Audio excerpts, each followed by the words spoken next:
अंजलि और राजीव की शादी को 4 साल हो चुके थे। दोनों की जिंदगी कभी हंसी खुशी से भरी हुई थी, लेकिन अब उनके रिश्ते में दरारें पड़ चुकी थीं। एक ठंडी सर्द सुबह अंजलि अपने कमरे में खिड़की के पास खड़ी थी। बाहर बारिश की बूंदों को देखते हुए उसका मन उदास था और आंखों में आंसुओं की एक पतली सी परत थी।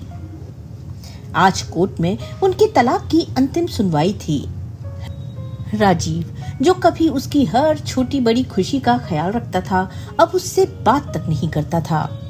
अंजलि को याद आया कि कैसे उसने इस दिन का इंतजार किया था, सोचते हुए कि तलाक उसे आजादी देगा। लेकिन अब जब वो पल इतना करीब था, उसे लग रहा था कि वो कुछ खो रही थी, जिसे शायद वो कभी वापस न पा सके। कोर्ट में पहुंचते ही माहौल भारी हो गया। वकीलों की लंबी बहस और कागजी कार्रवाई के बाद जज साहब ने फैसला सुनाया। आप दोनों के तलाक को मंजूरी दी जाती है। उनके इतना कहते ही कोर्ट में खड़े अंजलि और राजीव विवाह बंधन से मुक्त हो गए। दोनों के हाथ में तलाक के कागजों की एक एक प्रति थी। दोनों चुप थे। तभी अंजलि के वकील बड़ी खुशी से अंजलि के मम्मी पापा को बधाई देने लगे, तो अंजलि की मां ने भी हाथ जोड़ते हुए वकील साहब को खुशी खुशी धन्यवाद कहा। राजीव, जो कभी तलाक चाहता ही नहीं था, इस फैसले के बाद निराश होकर अपनी कुर्सी पर ज्यों का त्यों बैठा रहा। तो वहीं अंजलि, जो 6 महीने से इस दिन का इंतजार कर रही थी, न जाने क्यों आज उसे एहसास हुआ कि वो आज शायद जीत कर भी हार गई थी। आसपास क्या बातें चल रही हैं, जैसे उसे कुछ सुनाई ही नहीं दे रहा था। तभी उसके कानों में एक आवाज पड़ी, आज से तुम आजाद हो। आवाज सुनते ही अंजलि ने देखा तो राजीव उसके सामने था। अंजलि ने देखा कि राजीव का निराश और मायूस चेहरा आंसुओं से भीगा हुआ था। इससे पहले कि अंजलि उसे कुछ कहती, राजीव वहां से चलता बना। राजीव, राजीव! अंजलि जोर जोर से उसे पुकारने लगी। तभी उसके कानों में माँ की आवाज आई, अंजलि बेटी, क्या हुआ? अंजलि, उठ बेटी, कोई सपना देख रही थी क्या? अंजलि नींद से जागी तो उसकी माँ ने कहा, परसों कोर्ट का फैसला है। अब राजीव नाम की बेड़ियों से तुम्हें हमेशा के लिए मुक्ति मिल जाएगी। हम मेरी बेटी फिर से अपनी नई जिंदगी की शुरुआत करेगी। अब जल्दी से नहा धोकर तैयार हो जा, मैं तेरे लिए खाना लगाती हूँ, रत्ना जी ने कहा। लेकिन अंजलि समझ नहीं पा रही थी कि आखिर आज उसे अपनी माँ की ये बातें अच्छी क्यों नहीं लग रही थी। आखिर वो भी तो आजादी चाहती थी। माँ के जाने के बाद अंजलि ने अंदर से दरवाजा बंद कर लिया और फूट फूट कर रोने लगी। काफी देर रोने के बाद जैसे ही वो अपने आंसुओं को पोंछने लगी तो उसे याद आने लगा, जब कभी भी वो रोया करती थी तो राजीव उसके आंसू पोंछता हुआ कहता था, तुम जानती हो, तुम्हारी आंखों में एक आंसू भी मुझे बर्दाश्त नहीं है। तुम्हें ऐसे देखकर मुझे दुख होता है। पत्नी का मूड ठीक करने के लिए राजीव बड़े प्यार से उसका सिर सहलाने लगता, तो अंजलि उसके सीने से लग जाती। लेकिन अब उसके पास राजीव कहाँ था उसे चुप करवाने के लिए। बिस्तर पर लेटे हुए अंजलि यादों के समंदर में गोते खाने लगी। अंजलि और उसकी बड़ी बहन संजना को माँ बाप ने शुरू से ही बड़े नाजों से पाला था। खास तौर पर अंजलि तो अपनी माँ की लाडली थी। ना सुनना तो उसे पसंद ही नहीं था। अक्सर राकेश जी अपनी पत्नी से कहा करते, तुमने तो अंजलि को लाड़ प्यार से बिगाड़ ही दिया है। बेटियों के इतने भी नखरे नहीं उठाने चाहिए कि वो बिगड़ ही जाएं। ससुराल में अगर कोई इनकी मांग पूरी ना कर पाया तो? इस पर अंजलि की माँ कहती, अरे अपनी संजना के लिए हमने कितना अच्छा लड़का ढूंढा है, जो उसकी हर एक ख्वाहिश को पूरा करता है। अंजलि के लिए भी हम वही लड़का ढूंढेंगे जो उसके सारे नखरे उठा पाए। राजीव एक बहुत बड़ा सरकारी अफसर था। दिखने में वो किसी फिल्मी हीरो से कम नहीं था, परंतु अहंकार से बिल्कुल परे। वो सादा जीवन जीने में विश्वास रखता था। जब उसके साथ अंजलि के रिश्ते की बात चली तो रत्ना जी और राकेश जी को वो बहुत पसंद आया। उन्हें ऐसा लगा जैसे उनकी बेटी के नखरे केवल वही उठा सकता है। अंजलि ने तो उसे देखते ही हाँ कर दी। राजीव के माता पिता जो गांव में रहा करते थे, शादी के लिए उसके घर आ गए। खूब धूमधाम से उन दोनों की शादी हुई। शादी के बाद अंजलि ने हनीमून के लिए इटली जाने की जिद पकड़ ली, जबकि राजीव भारत की किसी खूबसूरत स्थान पर छुट्टियां बिताना चाहता था। उसने अंजलि को प्यार से समझाने की कोशिश की, लेकिन अंजलि टस से मस न हुई। उसने तुरंत अपनी माँ को फोन लगाया और इटली की टिकट बुक करने को कह दिया। जब राजीव को ये बात पता चली तो उसका दिल टूट गया। उसने नरम स्वर में कहा, अंजलि, तुमने टिकट के लिए अपनी माँ से क्यों कहा? मैं भी तो तुम्हारी ये ख्वाहिश पूरी कर सकता था।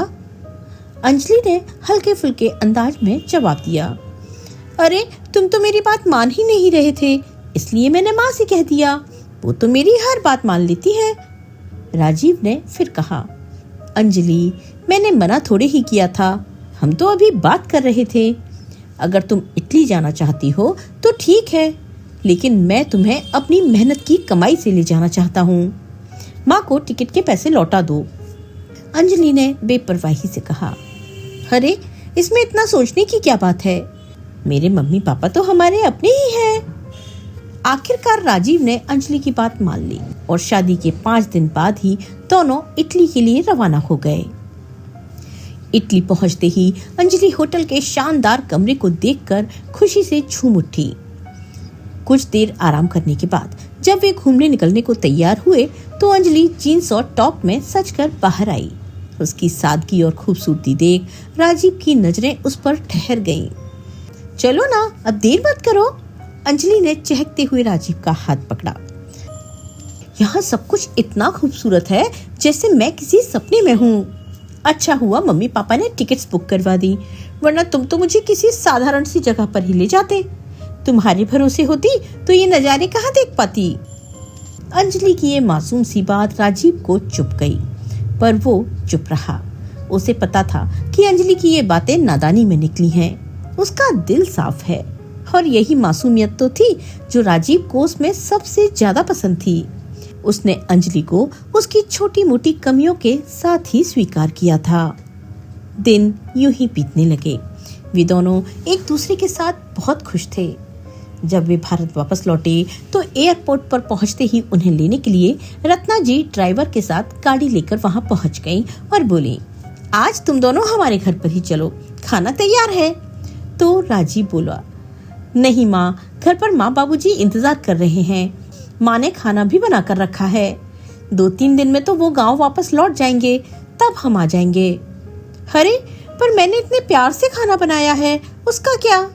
रत्ना जी बोली तो अंजलि भी उनके साथ जाने की जिद करने लगी। ठीक है अंजलि, तुम्हें जाना है तो चली जाओ, लेकिन मुझे घर जाना होगा। ऑफिस के लिए सुबह जल्दी निकलना है। ऐसा कहकर राजीव अपने घर चला गया। वहीं जब अंजलि को उसके पापा ने देखा तो समझाते हुए उससे बोले, बेटिया, पहले तुझे अपने ससुराल जाना चाहिए था। तेरे सास ससुर तेरी राह देख रहे होंगे। अरे आप ही ना, इतने दिनों बाद बेटी आई है तो उससे हालचाल पूछने की बजाय आप उसे वापस जाने को कह रहे हैं।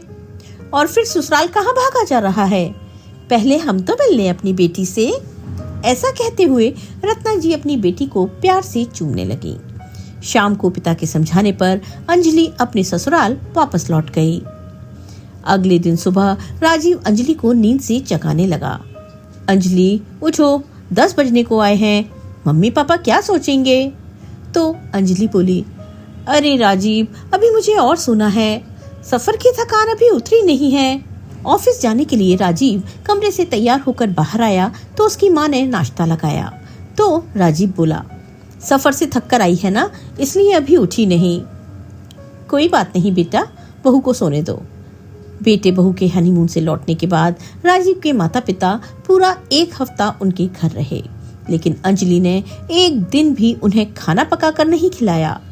कभी शॉपिंग करने चली जाती, कभी बाहर घूमने फिरने, तो कभी अपनी मम्मी से मिलने। उसके सास ससुर भी जानते थे कि वो दिल की बुरी नहीं है। अक्सर अंजलि उनके पास बैठ उनके साथ खूब सारी बातें किया करती थी। उनके साथ उसका खासा लगाव हो गया था। जब उसके सास ससुर गांव वापस जाने लगे तो अंजलि उनके गले लगकर खूब रोई। सास ससुर के गांव लौटने के बाद अंजलि को घर में सन्नाटा सा लगने लगा। अकेलापन उसे हर पल कचोटता था, लेकिन राजीव अपने काम की व्यस्तताओं में डूबा रहता था। एक दिन अंजलि ने उससे उत्साह भरे लहजे में कहा, राजीव, बहुत समय हो गया, हम कहीं बाहर नहीं गए। एक नई फिल्म आई है, आज शाम को जल्दी घर आ जाओ। पहले मूवी देखेंगे, फिर बाहर डिनर करेंगे। राजीव को अंजलि का उत्साह देखकर उसे मना करना ठीक नहीं लगा, इसलिए उसने मुस्कुराते हुए सहमति दे दी। अंजलि इस योजना से बेहद खुश थी। उसने श्याम के लिए एक खूबसूरत सलवार सूट चुना और सज संवर कर तैयार हुई। लेकिन तभी राजीव का फोन आया। अंजलि, आज जल्दी आना थोड़ा मुश्किल है, ऑफिस में एक जरूरी काम आ गया है। ये सुनते ही अंजलि का चेहरा लटक गया और गुस्सा भड़क उठा। वो बिना कुछ कहे अपनी माँ के घर चली गई। वहां पहुंचकर उसने सारी बात बताई और फूट फूट कर रोने लगी। उसके पिता ने उसे प्यार से समझाया, बेटा, राजीव का कोई जरूरी काम होगा, ऐसे में नाराज होने से बात नहीं बनेगी। लेकिन तभी उसकी माँ ने तल्ख लहजे में कहा, अरे ऐसा कौन सा जरूरी काम?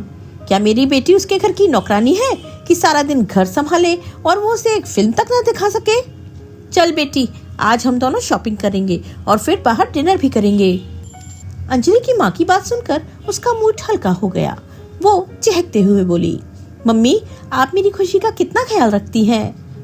ये कहकर वो अपनी माँ के गले लग गई। अंजलि अपनी माँ के साथ शॉपिंग करने चली गई। उधर राजीव जल्दी से अपना काम निपटाने लगा, ये सोचकर कि मूवी किसी और दिन देख लेंगे, लेकिन डिनर तो मैं अपनी पत्नी को बाहर ही करवाऊंगा। अंजलि को सरप्राइज देने के लिए जैसे ही वो घर पहुंचा तो अंजलि को घर पर ना देखकर हैरान रह गया। उसने तुरंत उसे फोन किया तो अंजलि बोली, मैं तो मम्मी के साथ बाहर डिनर करने आ गई हूँ। सुनते ही राजीव उदास हो गया।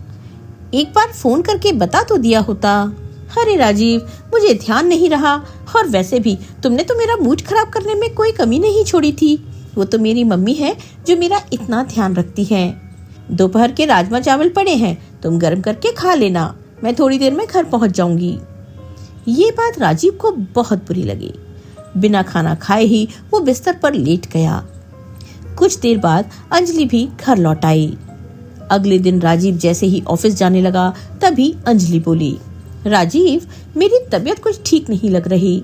और इतना कहते कहते वो वॉश बेसिन की तरफ भागी और उसे उल्टी आ गई। राजीव परेशान सा हो गया। अंजलि, तुम्हारा बाहर का खाना कुछ ज्यादा ही हो रहा है, शायद उसी कारण अपच की शिकायत हो गई है। मैं ऑफिस बाद में जाऊंगा, पहले तुम्हें डॉक्टर के पास ले चलता हूँ। राजीव ने ऑफिस में फोन करके देर से आने को कह दिया और अंजलि को डॉक्टर के पास ले गया। डॉक्टर ने अंजलि का चेकअप किया और कुछ देर बाद राजीव को कैबिन में बुलाया। राजीव बहुत घबराया हुआ था। सब कुछ ठीक तो है ना डॉक्टर? राजीव ने कहा तो डॉक्टर मुस्कुराते हुए बोले, अरे ये चिंता की नहीं, खुशी की बात है, आपकी पत्नी माँ बनने वाली हैं। इतना सुनते ही राजीव की खुशी का ठिकाना न रहा, लेकिन अंजलि कुछ परेशान हो गई। वे दोनों गाड़ी में बैठकर घर पहुंचे तो अंजलि बोली, राजीव, मैं अभी बच्चा नहीं चाहती थी। राजीव उसकी बात सुनकर हैरान रह गया और फिर उसे प्यार से समझाता हुआ बोला, अंजलि, अभी तो तुम ये बात कह रही हो, लेकिन जब हमारा बच्चा इस दुनिया में आएगा तब तुम ही सबसे ज्यादा प्यार उस पर लुटाओगी, मुझे भी भूल जाओगी उसके आने पर। राजीव के समझाने पर अंजलि के चेहरे पर एक हल्की सी मुस्कान आ गई और पति के कंधे पर सिर रखकर कुछ देर वो यूं ही बैठी रही। जब से राजीव को ये खुशखबरी मिली थी तब से उसकी पूरी कोशिश रहती कि वो अंजलि पर पूरा ध्यान दे और उसे कोई तकलीफ ना हो।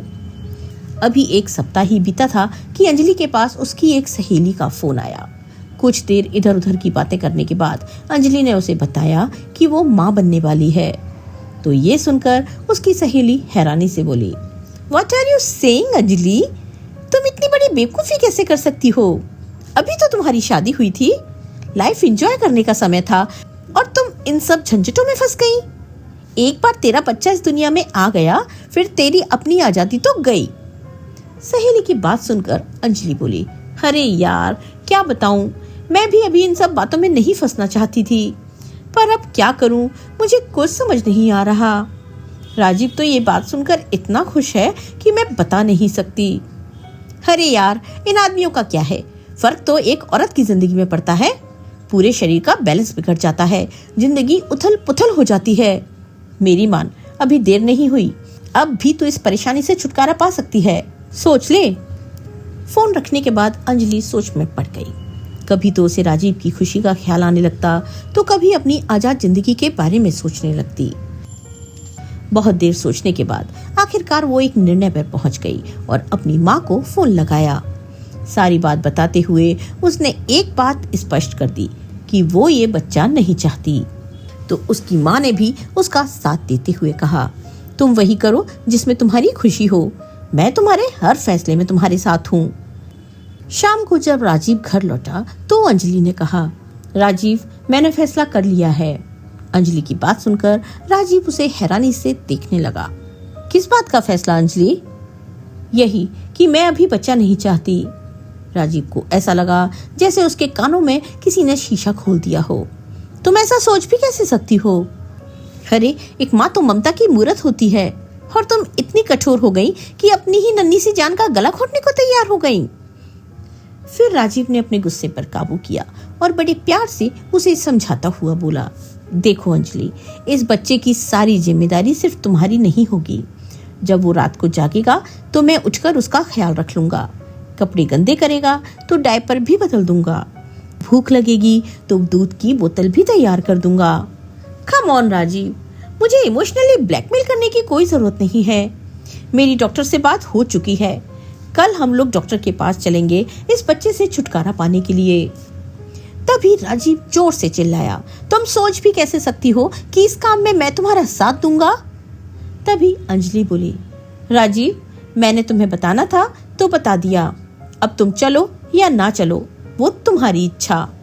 कानूनी तौर पर मुझे यह फैसला लेने का पूरा हक है कि मैं अपना बच्चा रखूं या नहीं।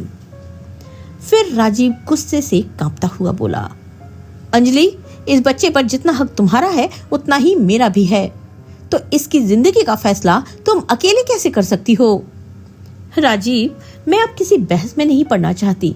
मैंने जो तय कर लिया सो कर लिया। इतना कहकर अंजलि बिस्तर पर जाकर सो गई, लेकिन राजीव की आंखों से नींद गायब हो गई। बड़ी मुश्किल से उसने वो रात काटी। अगले दिन सुबह राजीव ने अंजलि के घर फोन कर दिया। उस समय अंजलि के पापा घर पर थे। उन्होंने फोन उठाया तो राजीव ने उन्हें अंजलि के मां बनने की बात बताई। तो वो बोले, अरे, ये तो बड़ी खुशी की बात है, लेकिन पापा, यही बात आपकी बेटी समझने को तैयार नहीं है। वो इस बच्चे को दुनिया में ही नहीं लाना चाहती। अंजलि के पापा ने उसे फोन पर बहुत समझाया, लेकिन वो अपना फैसला बदलने को तैयार नहीं थी।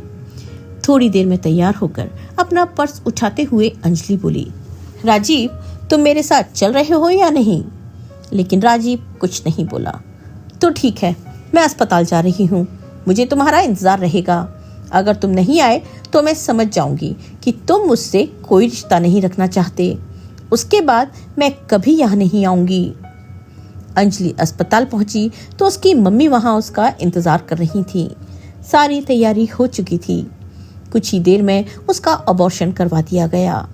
इस बात का पता चलने पर थोड़ी ही देर में उसके पापा भी वहां पहुंच गए। ऑपरेशन थिएटर से बाहर आई तो अंजलि इधर उधर देखने लगी। राजीव कहीं नहीं था। उसने उसे फोन लगाने की कोशिश की, लेकिन उसने फोन नहीं उठाया। इतनी भी क्या नाराजगी जो फोन पर बात तक नहीं कर रहा मुझसे? अंजलि ने कहा तो उसके पापा बोले, बेटी, जो हरकत तुमने की है ना, अगर कोई और होता तो बात करना तो दूर, तुमसे नाता ही तोड़ लेता। सच बताऊं तो आज मुझे अपनी परवरिश पर शर्म आ रही है। ऐसा कहकर वो कमरे से बाहर चले गए।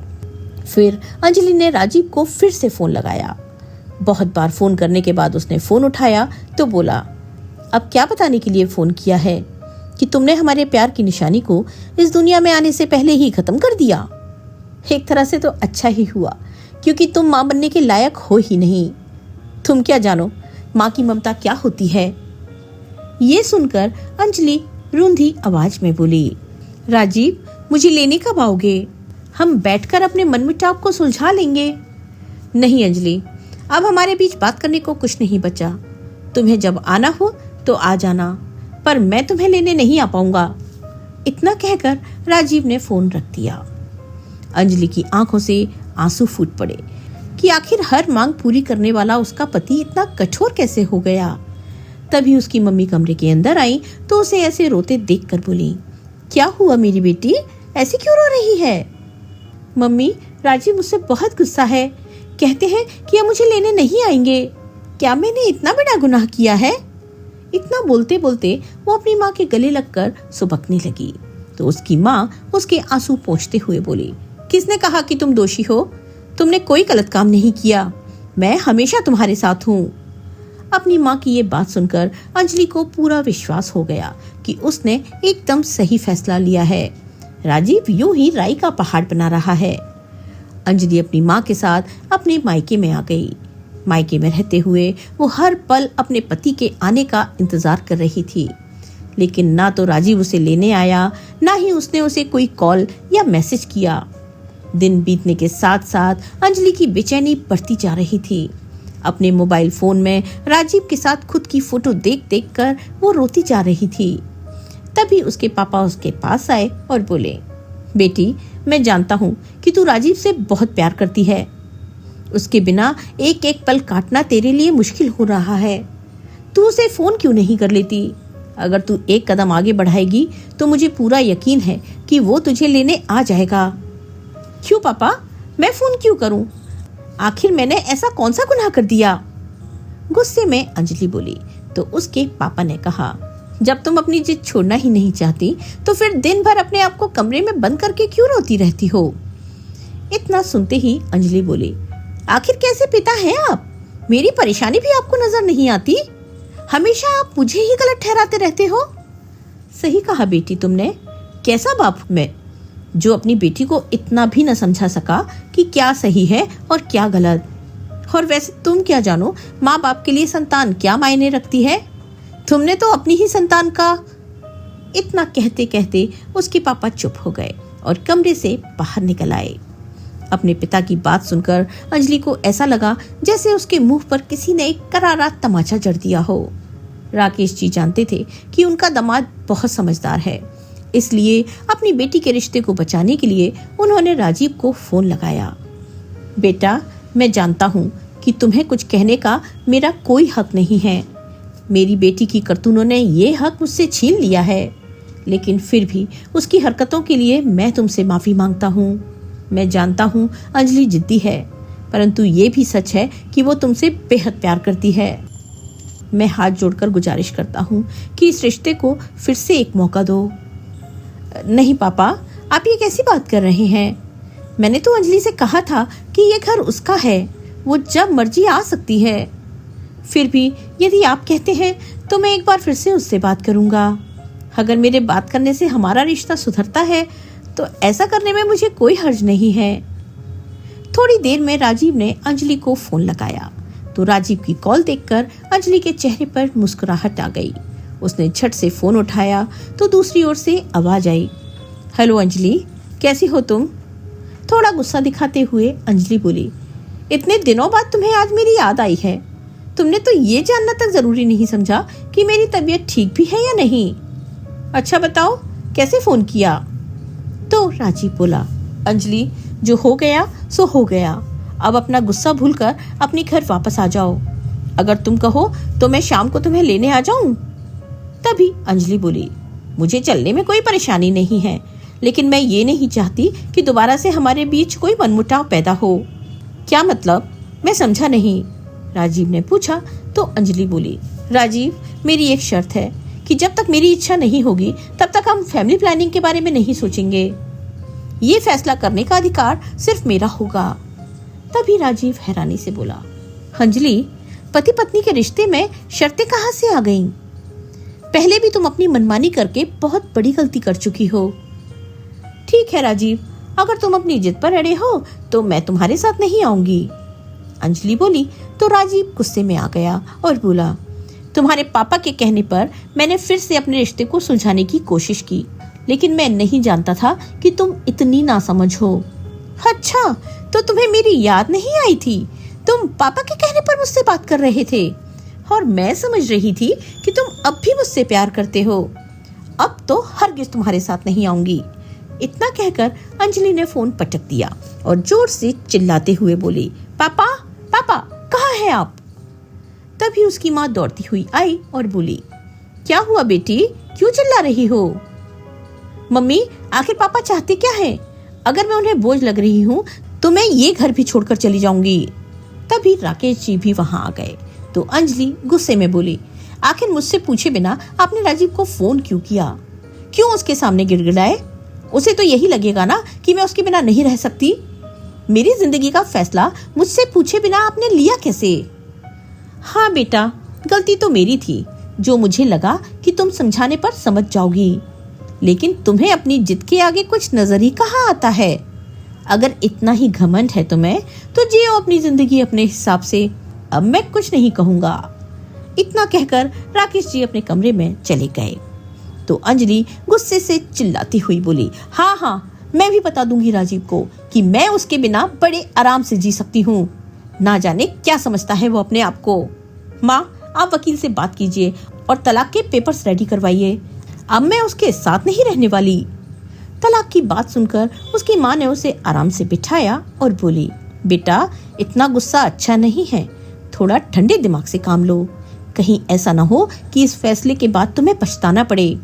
नहीं माँ, ये मेरा आखिरी फैसला है। लेकिन बेटी, तुम्हारी फोन पर क्या बात हुई, ये तो बताओ।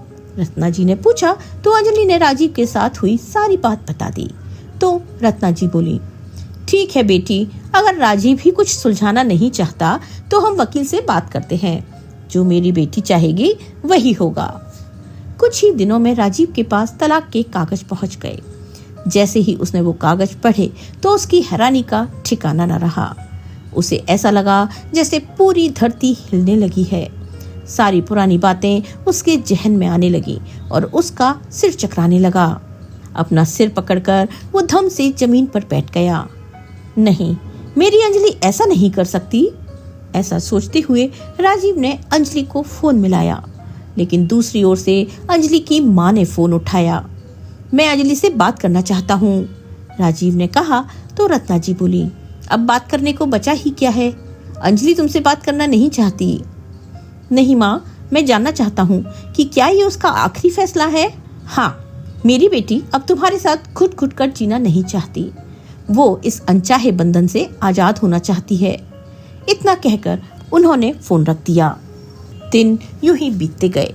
एक दिन अपने कमरे में उदास बैठी अंजलि का मन हुआ तो उसने अपनी बड़ी बहन संजना को फोन लगा दिया। बातें करते हुए संजना बोली, तुझे क्या बताऊं अंजलि, भूख और प्यास के मारे मेरी जान ही निकली जा रही है। तो अंजलि हैरान होते हुए बोली, अरे तो खाना क्यों नहीं खाया? अंजलि, क्या तू नहीं जानती आज करवा चौथ है और मैंने तेरे जीजाजी के लिए व्रत रखा है। अरे तेरे जीजाजी ने मुझे मेरी पसंद की एक बहुत खूबसूरत सी साड़ी खरीद कर दी है। सुबह जब मैं सज धज कर तैयार हुई तो तेरे जीजाजी आशिक बने बस मुझे देखते ही जा रहे थे। पता है, रात को हम किसी अच्छे से रेस्टोरेंट में डिनर करने जाने वाले हैं। करवा चौथ का नाम सुनते ही अंजलि के हाथ से मोबाइल छूट गया। भूखी प्यासी होते हुए भी उसकी बहन कितनी खुश लग रही थी। कितनी लकी है संजना, अंजलि के मुंह से अचानक निकला। फिर याद आया, खुशकिस्मत तो मैं भी थी। पिछले साल करवा चौथ पर मैं कितनी उत्साहित थी। मेरे लाख मना करने पर भी राजीव ने मेरे लिए व्रत रखा था। सुबह सुबह उठकर उन्होंने मेरी पसंद के व्यंजन बनाकर तैयार कर दिए थे। हम दोनों ने एक साथ बैठकर सरगी खाई थी। सारा दिन भूखे प्यासे रहे थे वो भी मेरे साथ, और रात को 5 स्टार होटल में डिनर कराने ले गए थे। सोचते सोचते अंजलि के चेहरे पर एक मुस्कान आ गई, लेकिन अगले ही पल उसकी आंखों से झर झर आंसू बहने लगे। दिल के किसी कोने में उसे कहीं ना कहीं अपनी गलती का एहसास हो रहा था। उसका दिल किया कि अभी राजीव को फोन करके अपने किए की माफी मांग ले। तभी बाहर से उसकी माँ की आवाज आई, अंजलि देख तो, कोई लेटर आया है। अंजलि ने खुलकर देखा तो उसमें राजीव के साइन किए हुए तलाक के कागज थे। उसके मन में जज्बातों का तूफान उमड़ आया। राजीव ने साइन कर दिए? इसका मतलब वो भी अब इस रिश्ते से छुटकारा चाहता है। मैं ही पागल थी जो उससे बात करने की सोच रही थी। ठीक है, अगर उसे मेरी परवाह नहीं तो मैं क्यों उसे फोन करूं? गुस्से में आकर उसने मोबाइल बिस्तर पर पटक दिया। कुछ दिन बीते। एक दिन अंजलि बाजार गई तो उसे अपनी सहेली मिली। उसे अपनी सहेली पहले से कुछ बदली बदली दिखाई दी। उसका वजन भी कुछ बढ़ गया था। पूछने पर उसकी सहेली ने बताया कि वो मां बनने वाली है। ये सुनकर अंजलि के होश उड़ गए, क्योंकि इसी सहेली ने उसे बच्चे के चक्कर में ना पड़ने की सलाह दी थी। फिर स्वयं को संभालते हुए अंजलि बोली, क्या? लेकिन तू तो मुझे सलाह देती थी कि अभी इस झंझट में पड़ने की जरूरत नहीं है, और अब तू ही। हाँ अंजलि, वो क्या है ना, अब नहीं तो 1 साल बाद हमें अपने परिवार बढ़ाने के बारे में सोचना ही था, तो अब क्यों नहीं? इतना सुनते ही अंजलि का दिमाग जैसे सुन्न हो गया। इसके बाद वो कुछ न बोल पाई और सीधा घर वापस आ गई।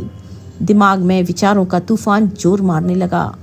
आज पहली बार उसे अपनी गलती का एहसास हो रहा था। थोड़ी देर में उसकी माँ उसके पास आई और बोली, बेटी, एक बहुत बड़ी खुशखबरी है। वकील साहब का फोन आया था। 2 दिन बाद कोर्ट की हियरिंग में तुम्हारे तलाक को मंजूरी दे दी जाएगी। अब जब तुम उस जेल से आजाद हो जाओगी तो मैंने तुम्हारे लिए एक लड़का देखा है। बड़े ही ऊंचे खानदान से है, तुम्हें अपनी पलकों पर बिठा कर रखेगा। रत्ना जी ने कहा तो अंजलि जोर से चिल्लाई, मम्मी, मुझे दोबारा शादी नहीं करनी। भगवान के लिए मुझे अकेला छोड़ दो। दोपहर से रात हो गई, लेकिन अंजलि बस मोबाइल में राजीव की तस्वीर देखती ही जा रही थी। तभी उसके पिता राकेश जी उसके कमरे में आए और उसके सिर को सहलाने लगे। अंजलि ने अपने पापा के स्पर्श को महसूस किया तो उनके गले लग गई और उसकी रुलाई फूट पड़ी। तभी राकेश जी बोले, बेटी, आज तो इतनी दुखी क्यों है? तुझे तो खुश होना चाहिए था। तू जो चाहती थी आखिर वही तो हो रहा है। आप सही कहते थे, मेरी जिद और अहंकार ने मुझे एकदम अकेला कर दिया। कितना दुख दिया मैंने उस इंसान को जिसने हर हाल में मेरा साथ दिया। अब तो मुझे खुद पर ही घिन आने लगी है। काश तू ये बात पहले समझ जाती बेटा। तुझे ऐसे देखकर मेरे दिल पर क्या बीत रही है ये मैं ही जानता हूँ। बेटी, विवाह तो एक गठबंधन है जो 2 लोगों को एक डोर से बांधता है। राजीव ने तो उस डोर को मजबूती से थामे रखा, लेकिन अफसोस तुम उसे संभाल नहीं पाई। अब तुम अपनी पूरी कोशिश करो इस रिश्ते को संभालने की, और अब की बार राजीव के साथ अपने रिश्ते को ऐसी गांठ में बांधना कि वो खोलने से भी ना खुले। अपने पिता की बात अंजलि को समझ में आ गई। उसने तुरंत राजीव को फोन किया, लेकिन बेल जाती रही। किसी ने फोन नहीं उठाया। 2-3 बार कोशिश करने के बाद भी जब कोई जवाब नहीं आया तो अंजलि ने तय कर लिया कि वो अगले दिन राजीव से मिलने जाएगी। अगली सुबह वो तैयार होकर राजीव के ऑफिस में पहुंच गई, लेकिन वहां जाकर मालूम चला कि राजीव किसी जरूरी मीटिंग में है। अंजलि वहीं बैठकर उसका इंतजार करने लगी। हालांकि सेक्रेटरी ने राजीव को बता दिया था कि अंजलि मैम आपसे मिलने आई हैं, लेकिन राजीव उससे मिलने नहीं आया। देखते ही देखते 3 घंटे बीत गए। मीटिंग खत्म होने के बाद अंजलि अंदर गई। उसकी आंखों की लाली देखकर राजीव समझ गया था कि वो बहुत देर तक रोई है। कांपते स्वर में अंजलि बोली, राजीव, क्या हम अपने इस रिश्ते को एक मौका और दे सकते हैं? कहते कहते वो फिर से रो पड़ी। तो राजीव बोला, अंजलि, शादी ब्याह तुम्हारे लिए गुड्डे गुड़ियों का खेल होगा, लेकिन मेरे लिए नहीं। तुम्हारे जाने के बाद मैं अंदर तक टूट चुका था। अब बड़ी मुश्किल से संभल पाया हूँ। माफ करना अंजलि, अब हमारा एक होना मुमकिन नहीं है।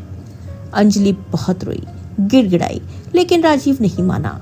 जो राजीव अपनी पत्नी की आंखों में एक आंसू तक बर्दाश्त नहीं कर सकता था, आज उसके फूट फूट कर रोने का भी उस पर कोई असर नहीं हो रहा था। मैं चलता हूँ, मेरी दूसरी मीटिंग है, कहकर राजीव तेजी से कदम बढ़ाता हुआ वहां से चला गया। अंजलि उसके इस व्यवहार से दंग रह गई। अपनी गाड़ी में बैठकर राजीव खूब रोया।